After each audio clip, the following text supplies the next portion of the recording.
Yes, good morning everyone and welcome to the global world. आज के session में हम लोग इंग्लिश पेडागोजी के कुछ क्वेश्चन यहाँ पर कंप्लीट करेंगे। किस तरीके के क्वेश्चन आते हैं ये आपको प्रीवियस 2 सीरीज़ में पता चल गया होगा।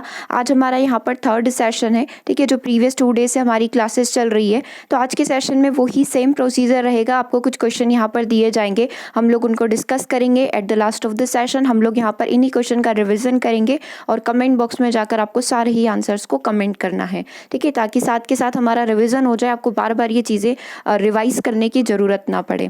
सबसे पहला क्वेश्चन आपकी स्क्रीन पर है, the purpose of diagnosis test in a language learning is to. यहाँ पर जो है पर्पस पूछा गया है, उद्देश्य पूछा गया है किसका, डायग्नोसिस टेस्ट का। जो हम लोग डायग्नोसिस करते हैं 2 प्रकार होते हैं, एक होता है डायग्नोसिस करना और दूसरा होता है रिमीडियल करना, ठीक है। तो पहले एक बार ऑप्शन देख लेते हैं, फिर इन दोनों शब्दों को हम लोग समझ लेंगे।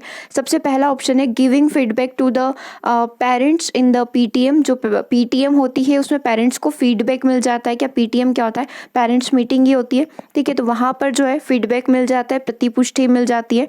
दूसरा ऑप्शन है fill the progress report of student. Third option है plan and prepare question paper for summative assessment, या फिर know the gaps in learners understanding. क्या मीनिंग होता है डायग्नोसिस टेस्ट का? डायग्नोसिस मतलब कोई भी बच्चा किसी भी दौर से गुजर रहा है, उस समस्या का पता लगाना, डायग्नोसिस करना होता है। जैसे डॉक्टर बोलते हैं कि हम लोग कहीं चेकअप करवाने जाते हैं तो डॉक्टर बोलते हैं आप डायग्नोसिस करवा लीजिए। तो डायग्नोसिस में क्या पता चलेगा? ये पता चलेगा कि आपको दिक्कत कहाँ पर आ रही है, ठीक है। इसीलिए हम लोग अपना टेस्ट करवाते हैं। तो सेम यहाँ पर डायग्नोसिस क्या है? डायग्नोसिस के थ्रू टीचर को क्या पता चलेगा? टीचर को ये सारी चीज़ें पता चलेगी कि बच्चे को दिक्कत कहाँ आ रही है, आखिर बच्चा जो है इतने कम नंबर ला रहा है तो उसके पीछे का रीज़न क्या है। तो डायग्नोसिस क्या होता है? सिर्फ समस्या का पता लगाने के काम में आता है। और इसी के बाद आता है डी के बाद एम आता है, ठीक है। आप डीएम करके याद रख सकते हैं। डायग्नोसिस पहले समस्या का पता लगाता है, और सॉरी आर इसको बोला जाता है, डी आर मतलब डॉक्टर, ठीक है। और आर का मतलब क्या हो जाता है? रिमीडियल करना। रिमीडियल करना मतलब कि उपचार करना, ठीक है। तो डी आर फॉर डॉक्टर, आप इसको करके याद रख सकते हैं। डॉक्टर क्या करते हैं? सबसे पहले समस्या का पता लगाते हैं और आर फिर उसका क्या करते हैं? उपचार कर देते हैं। हम लोगों को गोली दवाई दे देते हैं, ठीक है, इंजेक्शन वगैरह लगा देते हैं। इससे हम लोग क्या हो जाते हैं? ठीक हो जाते हैं। सेम एज इट इज़ बच्चों के ऊपर भी अप्लाई होगा। तो आंसर क्या हो जाएगा? डायग्नोसिस का मतलब क्या होता है? Know the gaps in learners understanding. बच्चों की जो अंडरस्टैंडिंग है, जो लर्नर्स की जो अंडरस्टैंडिंग है, उसमें गेप कहाँ पर आ रही है? आखिर बच्चे उतना ग्रो क्यों नहीं कर पा रहे जितना कि हम लोग चाहते हैं या जितना कि हम लोग यहाँ पर बच्चों को पढ़ा रहे हैं। आंसर क्या हो जाएगा? आंसर हो जाएगा ऑप्शन नंबर डी। जैसे ही डायग्नोसिस रिमीडियल टेस्ट वाले क्वेश्चन आपके आए तो आप वहाँ पर डॉक्टर याद रख लेना। सबसे पहले डायग्नोसिस होता है, उसके बाद रिमीडियल होता है। बहुत सारी बार क्वेश्चन ऐसे पूछे जाते हैं, पहले रिमीडियल होता है, आफ्टर डायग्नोसिस होता है। तो फिर वहाँ पर आपकी ये डॉक्टर वाली जो ट्रिक है ये अप्लाई हो जाएगी। अगले क्वेश्चन की बात करते हैं, under which act did English get the status of associate official language. देखो, इंग्लिश हमेशा से फॉरेन लैंग्वेज मानी जाती है, लेकिन भारत के अंदर इंग्लिश को जो है एसोसिएट ऑफिशियल लैंग्वेज का दर्जा क्यों दिया गया है और किस एक्ट के अंदर दिया गया, उस एक्ट का नाम बताइए। सबसे पहला है official language act article 343, associate official language act article 343, या फिर 3 लैंग्वेज फार्मूला के अंदर इंग्लिश को एसोसिएट ऑफिशियल लैंग्वेज माना गया है, या फिर एनसीएफ नेशनल करिकुलम फ्रेमवर्क के अनुसार इंग्लिश को एसोसिएट ऑफिशियल लैंग्वेज माना गया है। तो इंग्लिश भारत के लिए एसोसिएट ऑफिशियल लैंग्वेज का कार्य करती है। वैसे इंग्लिश है फॉरेन लैंग्वेज, लेकिन ग्लोबल लैंग्वेज है, ठीक है, लेकिन यहाँ पर फॉरेन लैंग्वेज भी उसको माना जाता है क्योंकि हमारे देश की जनरेट हुई तो नहीं है, लेकिन बाहर से आई है। बट बहुत समय से हम लोग इसका प्रयोग कर रहे हैं और सभी कंट्री से कम्युनिकेट करने के लिए भी हम इस लैंग्वेज का प्रयोग करते हैं। तो इसको हमारे भारत में एसोसिएट ऑफिशियल लैंग्वेज का दर्जा दिया गया है। किस एक्ट के अंदर दिया गया है? ऑफिशियल लैंग्वेज एक्ट आर्टिकल 343 के अंदर। आंसर क्या हो जाएगा? आंसर हो जाएगा आपका ऑप्शन नंबर 1, ठीक है। ऑफिशियल लैंग्वेज एक्ट 1963 और आर्टिकल 343 के अंदर इंग्लिश को as a associate official language का दर्जा दिया गया है। आपका आंसर क्या हो जाएगा? आपका आंसर हो जाएगा ऑप्शन नंबर 1। ओके, एक्ट कब आया था? 1963 आया था, इसीलिए आप 1963 सन याद रखना चाहें तो भी कोई दिक्कत नहीं है। अगले क्वेश्चन की हम लोग यदि बात करें तो अगला क्वेश्चन बोल रहा है, a teacher is appreciating a child for his overall language use though some of the words were misspelled by him, the teacher is using blank approach in her class. यहाँ पर जो टीचर है, जो शिक्षिका है, वो क्या कर रही है? बच्चों को अप्रिशिएट कर रही है उसकी ओवरऑल परफॉर्मेंस के लिए। मान लो बच्चे ना प्रोनाउंसिएशन करने में ना थोड़ी बहुत दिक्कत कर रहे थे, जब उनको बोला कि तुम पोयम सुनाओ तो बच्चों ने पोयम सुनाने में क्या करा? थोड़ी सी गलती कर दी पढ़ने में, ठीक है, उच्चारण करने में, वही प्रोनाउंसिएशन करने में थोड़ा सा मिस स्पेल्ड उन्होंने कर दिया है, लेकिन टीचर ने फिर भी उनकी तारीफ करी है। तो टीचर यहाँ पर कौन सी अप्रोच को फॉलो कर रही है? स्ट्रक्चर अप्रोच को फॉलो कर रही है, कम्युनिकेटिव को फॉलो कर रही है, कंस्ट्रक्टिविस्ट को फॉलो कर रही है, या फिर होल लैंग्वेज अप्रोच फॉर्मूला जो होता है उसको यहाँ पर फॉलो कर रही है? आंसर यहाँ पर क्या हो जाएगा? आंसर हो जाएगा इसका ऑप्शन नंबर डी। टीचर यहाँ पर होल लैंग्वेज जो अप्रोच होती है उसको यहाँ पर फॉलो कर रही है। आंसर क्या हो जाएगा? आंसर ऑप्शन नंबर डी यहाँ पर सही होगा, क्योंकि इसके अंदर हर एक चीज़ के ऊपर ध्यान दिया जाता है। लिसनिंग, स्पीकिंग, रीडिंग, राइटिंग, कोई भी चीज़ हल्की फुल्की भी गलत हो जाती है तो इतनी ज़्यादा मैटर नहीं करती, क्योंकि ओवरऑल परफॉर्मेंस बच्चे का यहाँ पर ठीक रहता है। ओके, अगले क्वेश्चन की बात करते हैं। Which approach lays a lot of emphasis on habit formation? इसमें से कौन सी एक अप्रोच है जो हैबिट फॉर्मेशन के ऊपर बहुत ज़्यादा ध्यान देती है? हैबिट बनाना मतलब कि आदत बनाने के ऊपर। कॉग्निटिव अप्रोच है, क्या वो कम्युनिकेटिव अप्रोच हो सकती है, क्या वो बिहेवियरिस्ट अप्रोच हो सकती है, या फिर वो एक एक्लेक्टिक अप्रोच यहाँ पर हो सकती है? देखो, हैबिट की बात हो रही है, हैबिट मतलब बार बार प्रयास करने की, बार आदत डालने की बात हो रही, तो आदत डालने वाली बात तो बिहेवियरिस्ट करते हैं। आंसर आपका क्या हो जाएगा? आंसर आपका हो जाएगा option number C. Behaviourist theory जो है या फिर बिहेवियरिस्ट अप्रोच जो है वो हमें हैबिट फॉर्मेशन के बारे में, एक आदत वाली चीज़ों के बारे में बताती है। जैसे कि हमने देखा था प्रीवियस फर्स्ट सेशन में, ऑडियो लिंगुअल जो फॉर्मूला है वो पूरा का पूरा बिहेवियरिस्ट थ्योरी पर आधारित होता है, ऑडियो लिंगुअल मेथड का जो हम लोग यूज़ करते हैं। ठीक है, क्योंकि वो पूरा का पूरा हैबिट फॉर्मेशन एक आदत बना देता है सुनने की। ठीक है, ऑडियो लिंगुअल वही सारी सुनने और बोलने की आदत बना देता है, तो ये पूरा का पूरा बिहेवियरिस्ट अप्रोच पर आधारित है। अगले क्वेश्चन की बात करते हैं। In the context of theory of multiple intelligence which one of the following intelligence is related to the language? हम पढ़ते हैं theory of multiple intelligence, Harvard Gardner की थ्योरी। उसमें जो है उस इंटेलिजेंस से रिलेटेड यहाँ पर कौन सी चीज़ें होती है? विजुअल स्पेशल इंटेलिजेंस होता है, फ्लुएंसी एक्यूरेसी इंटेलिजेंस होता है, लिंग्विस्टिक वर्बल इंटेलिजेंस होता है, या फिर वोकेबलरी ग्रामर इंटेलिजेंस आपका यहाँ पर सही आंसर होगा। तो थ्योरी ऑफ मल्टीपल इंटेलिजेंस की बात करें, हार्वर्ड गार्डनर के जो 8 प्रकार हैं अपने इंटेलिजेंस के, 8 टाइप है उनकी हम लोग बात कर रहे हैं, उसमें से एक कौन सा यहाँ पर जो है आपको सही दिख रहा है? देखो, उन्होंने वोकेबलरी ग्रामर की बात नहीं करी थी, फ्लुएंसी एक्यूरेसी होना किसी भी इंटेलिजेंस का टाइप नहीं बताया था। ठीक है, विजुअल स्पेशल बताया था क्या, या फिर लिंग्विस्टिक वर्बल उनके द्वारा बताया गया? आंसर आपका क्या हो जाएगा? आंसर आपका हो जाएगा लिंग्विस्टिक वर्बल इंटेलिजेंस जो है इसका जो है हार्वर्ड गार्डनर उनके द्वारा बताया गया था। तो आंसर यहाँ पर क्या हो जाएगा? आंसर हो जाएगा ऑप्शन नंबर सी। लिंग्विस्टिक मतलब भाषाई और वर्बल मतलब कि बोलना। ठीक है, तो ये जो है भाषाई जो क्वालिटी होती है एक व्यक्ति के अंदर, सबसे हार्वर्ड गार्डनर ने सबसे पहला भाग यही बताया था कि व्यक्ति के अंदर एक भाषाई स्वतंत्रता होती है, बोलने का अपना एक कला होती है। तो एक लिंग्विस्टिक वर्बल इंटेलिजेंस जो है आपका यहाँ पर सही आंसर हो जाएगा। ठीक है, आंसर क्या हो गया? Option number C. चलिए अगले क्वेश्चन पर बढ़ते हैं। अगला क्वेश्चन क्या बोल रहा है? चलो अगला क्वेश्चन क्या बोल रहा है? Deals with the level of meaning in English. इसमें से ऐसा कौन सा वर्ड है जो मीनिंग के साथ डील करता है?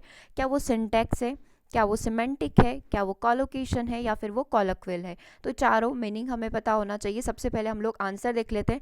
यहाँ पर मीनिंग के साथ जो डील करता है उसे हम लोग बोलते हैं सिमेंटिक्स। तो आंसर आपका यहाँ पर क्या हो जाना है? आंसर आपका हो जाना है ऑप्शन नंबर बी। सिमेंटिक्स जो है पूरा मीनिंग के साथ डील करता है कि वर्ड का मीनिंग क्या निकल कर आएगा। एक एग्जाम्पल के तौर पर हम लोग समझ सकते हैं सिमेंटिक्स को। जैसे कि मैं बस से यहाँ पर कहीं जा रही हूँ, ठीक है, तो मैंने बोला this is my last stop. तो लास्ट स्टॉप किसके लिए यूज़ किया मैंने? अपने बस से उतरने वाले स्टॉप के लिए। ऐसे ही इसके लिए हम लोग डेस्टिनेशन भी यूज़ कर सकते हैं। What is your destination? तो आपका डेस्टिनेशन क्या है? तो आप बता दोगे दिस प्लेस, मतलब अगला जो स्टेशन है वो आपका डेस्टिनेशन है, तो आप बोल दोगे कि राजीव गांधी स्क्वायर जो है इज़ माई लास्ट डेस्टिनेशन, मतलब मुझे वहाँ पर रीच करना है। ठीक है, तो ये डेस्टिनेशन शब्द का प्रयोग आप अलग अलग तरीके से कर सकते हो। डेस्टिनेशन को आज आप एज अपनी मंजिल भी बता सकते हो कि आपके डेस्टिनेशन के आपको पहुँचना क्या है। ठीक है, तो आपका डेस्टिनेशन ये है। तो वो सारी चीज़ें क्या है? सिमेंटिक्स बताती है कि वर्ड का मीनिंग कहाँ पर क्या निकल कर आ रहा है। बस में यदि आप बोल रहे हो तो डेस्टिनेशन आपका लास्ट स्टॉप है। आप अपनी लाइफ ज़िंदगी की बात कर रहे हो तो आप कहाँ रीच करना चाहते हो, कहाँ पहुँचना चाहते हो, वो आपका डेस्टिनेशन है। नॉर्मली आप किसी भी बड़े व्यक्ति से पूछोगे कि आपका डेस्टिनेशन क्या है, आपको कहाँ जाना है, तो बोलेगा हमें तो मोक्ष प्राप्ति चाहिए, हमें तो बस स्वर्ग में जाना है, तो वो हमारा लास्ट डेस्टिनेशन होगा, है ना। तो मीनिंग कहाँ पर क्या निकल रहा है वो आपका पूरा सिमेंटिक्स बताता है। वर्ड के मीनिंग से रिलेटेड यहाँ पर स्टडी की जाती है और उसका कहाँ पर किस तरीके से रिलेशन बैठेगा, ये सारी चीज़ें आपकी सिमेंटिक के अंदर आती है। अब हम लोग बात करते हैं सिंटैक्स की। सिंटैक्स यहाँ पर क्या होता है? सिंटैक्स होता है अरेंजमेंट्स ऑफ वर्ड। आप वर्ड को किस तरीके से अरेंज करते हैं, जैसे कि हम लोग कोई भी एक सेंटेंस लिख रहे हैं, मान लो यही सेंटेंस लिखा हुआ था, डील के साथ एस लगाया हुआ है, ठीक है, तो ये आपने पूरा अपना वर्ब यूज़ कर लिया, यहाँ पर आपने प्रिपोजिशन यूज़ कर लिया, यहाँ पर आर्टिकल यूज़ कर लिया, यहाँ पर लेवल शब्द यूज़ कर लिया, फिर आपने वापस से प्रिपोजिशन यूज़ कर लिया। इस तरीके से आप अलग अलग शब्दों को प्रॉपर वे में यदि अरेंज करते हैं, ठीक है, तो ये अरेंजमेंट से संबंधित होता है कि कहाँ पर आपको किस तरीके से यूज़ करना है, कौन से नियम का प्रयोग करना है, कौन से प्रिपोजिशन, कौन से आर्टिकल का प्रयोग करना है। तो जब इस तरीके का सेंटेंस आप अरेंज कर पा रहे तो आपने क्या कर लिया? आपने सिंटैक्स पर अपनी कमांड हासिल कर ली है और आप सही तरीके से शब्दों का यूज़ कर पा रहे हैं, तो वो सारी चीज़ें आपके यहाँ पर क्या कहलाएगी? सिमेंटिक्स कहलाएगी। ओके, तो इस तरीके से आपको चीज़ें ध्यान रखनी है। जैसे कि हम लोग हमेशा एक एग्जाम्पल देखते हैं, उसी एग्जाम्पल को भी समझ लेते हैं। लुक लिखा है, उसके साथ मैंने आगे लिख दिया फॉरवर्ड टू, ठीक है, तो अब लुक फॉरवर्ड टू का मतलब लुक तो देखना होता है, फॉरवर्ड मतलब आगे की तरफ बढ़ना होता है, लेकिन जब लुक के साथ फॉरवर्ड यूज़ किया तो उसका मीनिंग चेंज हो गया। मीनिंग कैसे चेंज हो गया? लुक फॉरवर्ड टू का मीनिंग होता है काफ़ी ज़्यादा एक्साइटेड होना। हम लोग काफ़ी ज़्यादा एक्साइटेड है अपने फ्यूचर को लेकर, हम लोग काफ़ी ज़्यादा लुकिंग फॉरवर्ड टू हैं अपनी एग्ज़ाम को लेकर। इस तरीके से यहाँ पर मीनिंग अलग अलग निकलते हैं। तो ये सिंटैक्स हो गया, सिमेंटिक्स हो गया। अब बात करते हैं हम लोग कॉलोकेशन की। कॉलोकेशन यहाँ पर क्या होता है? किन्हीं भी दो शब्दों को जोड़ देना, कोई भी दो अलग अलग शब्द है उनको जोड़ देना, ठीक है, और एक नया शब्द बना देना, कॉलोकेशन यहाँ पर कहलाता है।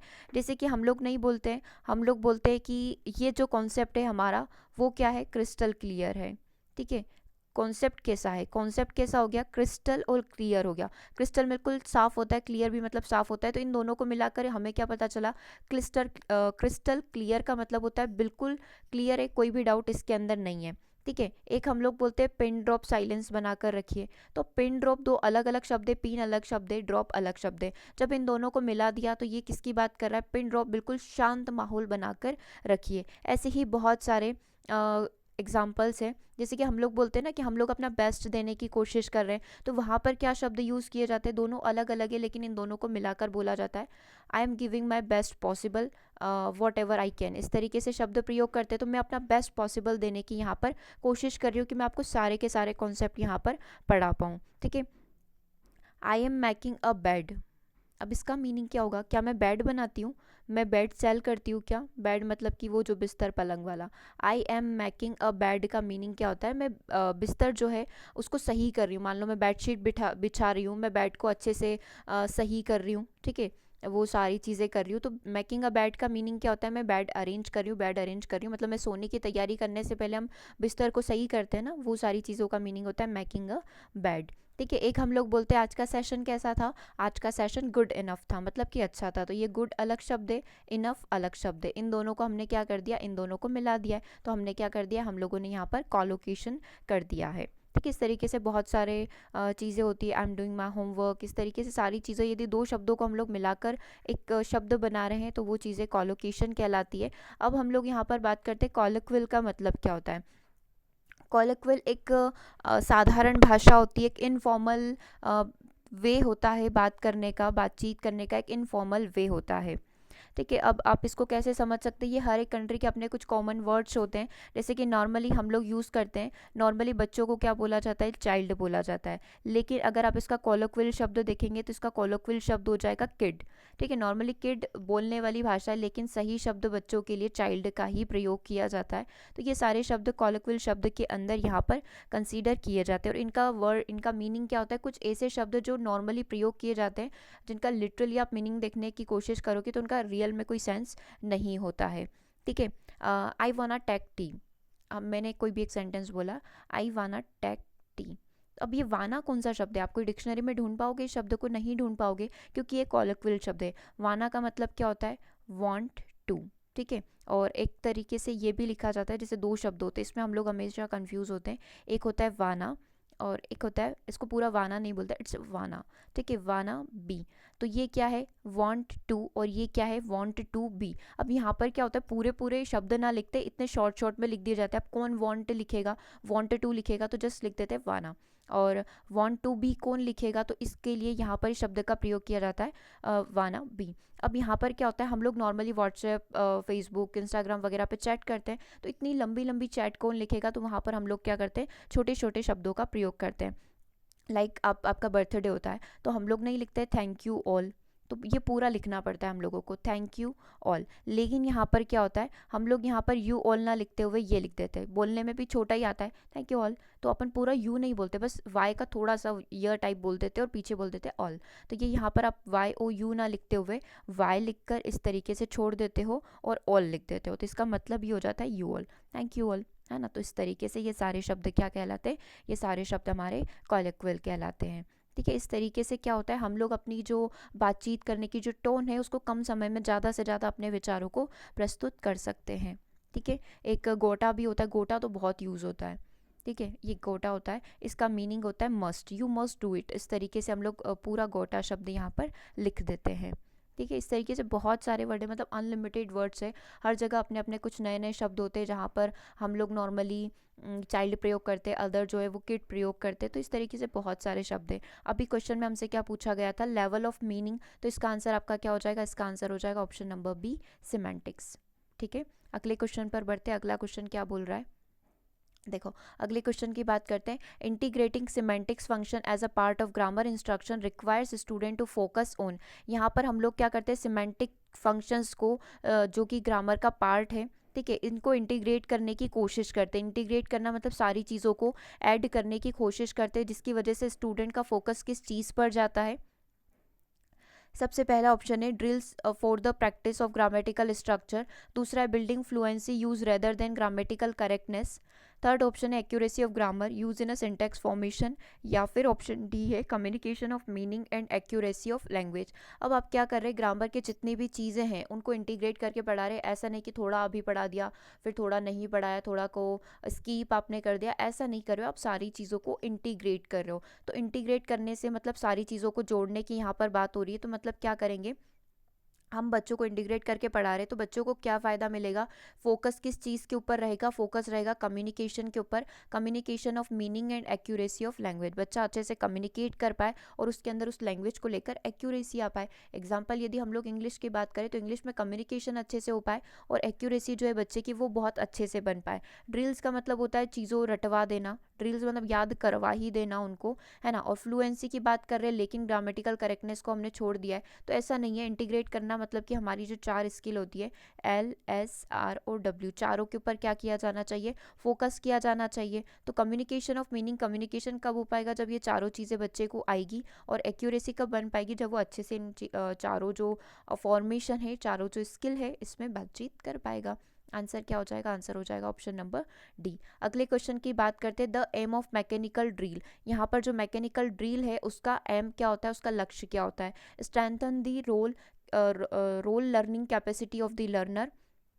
सेकेंड ऑप्शन है encourage creative use of learning among the learners. Third option है improve the fluency of the learners, या फिर improve the accuracy of the learner. Mechanical drill मतलब क्या होता है, बच्चों को चीज़ें याद करवा दी जाती है, मेमोराइजेशन उन चीज़ों का करवा दिया जाता है। मतलब एक तरीके से थोड़ी ना थोड़ी ये रटन विद्या की या फिर रोट मेथड जिसको हम लोग बोलते हैं उसकी यहाँ पर बात की जा रही है। तो यहाँ पर किस चीज़ के ऊपर, मैकेनिकल ड्रिल में किस चीज़ के ऊपर ध्यान दिया जाता है, बच्चों की एक्यूरेसी के ऊपर ध्यान दिया जाता है। ठीक है, मैकेनिकल ड्रिल कोई पॉजिटिव वर्ड नहीं है कि आप ये सोचें कि इससे बच्चों का जो रोल लर्निंग कैपेसिटी जो है वो यहाँ पर इंप्रूव हो पाएगी। मैकेनिकल ड्रिल मतलब कि जैसे कि व्यवहारवादी नहीं बोलते कि बार बार उनको अभ्यास करवाते ही रहो जब तक कि वो अपना 100% एक्यूरेट परफॉर्मेंस ना दे पाए। तो यहाँ पर बच्चों की सिर्फ एक्यूरेसी को बढ़ाने की कोशिश की जाती है।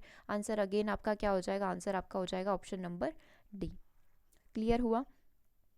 अगले क्वेश्चन की हम लोग यहाँ पर बात करते हैं, teacher can remediate for the student with language learning difficulties by. Teacher जो है यहाँ पर रीमीडिएट कर रहा है स्टूडेंट को जो भी उनको डिफिकल्टीज आ रही है। याद है अभी हम लोग डॉक्टर पढ़कर आए थे, डॉक्टर क्या बोल रहे थे, डॉक्टर सबसे पहले ये बोल रहे थे कि डायग्नोसिस करिए, बच्चों की समस्या का पता लगाइए, और जब समस्या पता लगा जाती है तो उनका क्या करिए, रिमीडिएट करिए, उनका क्या करिए, इंग्लिश को हिंदी में ट्रांसलेट करें तो उनका उपचार करिए। तो कैसे होगा, focusing on individual progress with individual and instruction, दूसरा है providing notes that are summarised and simplified, तीसरा initially giving information as reading only, या फिर option D conduct extra classes for the student to catch up with others.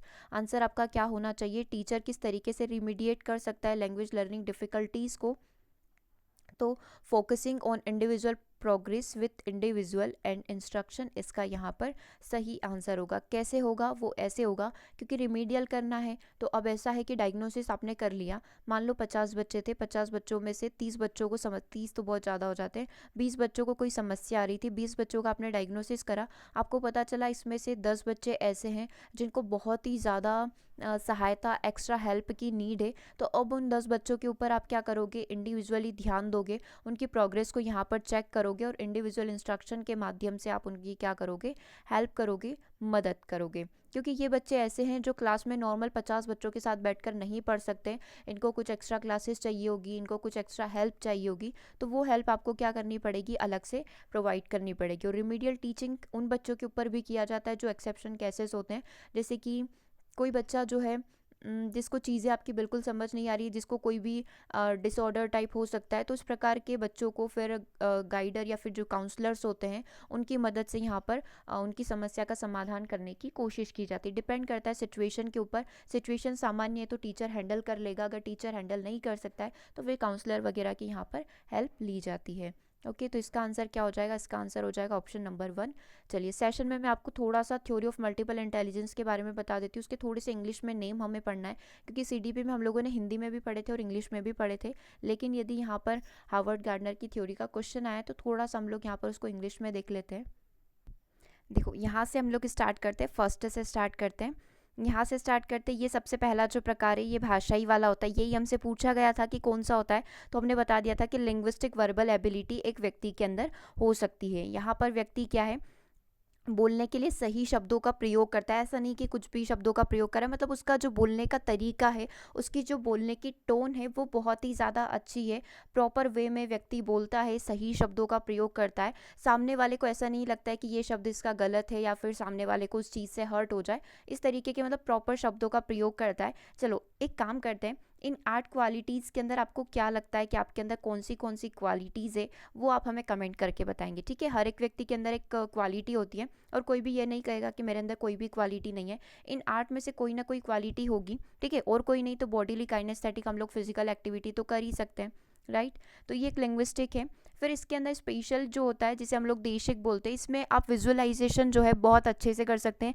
चीज़ों को imagine करने की जो क्षमता होती है व्यक्ति के अंदर बहुत अच्छी होती है।